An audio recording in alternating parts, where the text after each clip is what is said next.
Natálka tá Zlatku, že má kamarátku. Rýchta, keď ju zočí, svet sa s ním zatočí. Povie, ale krása, dá nám celé prása. Vesna zimu vyhnala, hopsa sa tralala, zima je už preč. Vidí slnečko, opri sa mi oričko, vidí na ten kopček, uvidíš tam hrobovecík a dvaja sú chalani, zveravili kaťaty!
Dobrý deň.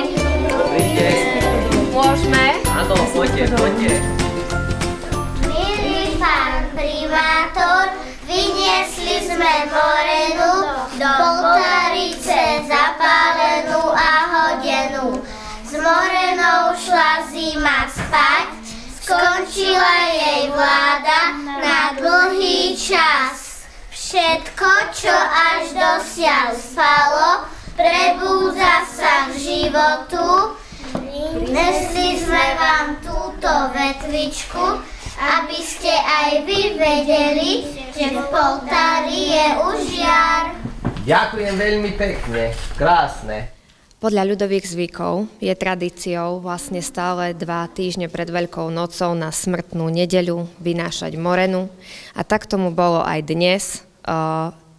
Obidve materské školy sme si spravili svoj program v rámci areálu materských škôl a potom sme išli spolu vyhodiť morenu a tým privítať jar a odprevadiť vlastne zimu preč. Áno, deťom sa to veľmi páčilo, pretože už tie samotné prípravy sú v tom, že sami vyrábajú tú morenu z tej slamy, oboznámujú sa s tým, že teda čo je slama, ako vzniká a vlastne čo všetko na tú morenu treba. A že tá morena mala rôzne mená, ako sme si hovorili, morena, marmuriena, babka, takže osvojujú si všetky tieto tradície.